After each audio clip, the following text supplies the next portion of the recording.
मंडी बहाउद्दीन से खबर शामिल करते हैं हमारे स्टाफ रिपोर्टर नदीम इकबाल की रिपोर्ट के मुताबिक deputy commissioner Shahid Imran math ने जिला को मुख्तलिफ जारी तरक्याती स्कीमों गवर्नमेंट टेक्निकल यूनिवर्सिटी, रसूल गवर्नमेंट गर्ल्स कॉलेज चिलियावाला, मंडी तासराय आलमगीर रोड, रसूल बेराजता मानू चक रोड और चक बसावा बुर्ज समेत दीगर स्कीमों का मुआयना किया।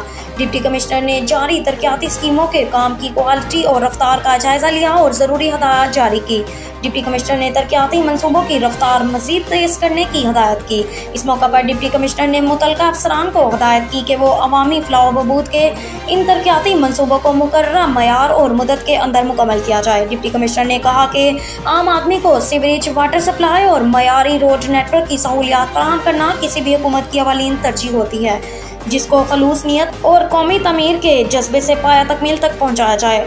अब तक के लिए इतना ही। मज़ीद खबरों से बाखबर रहने के लिए विजिट करें हमारी वेबसाइट readnews.pk।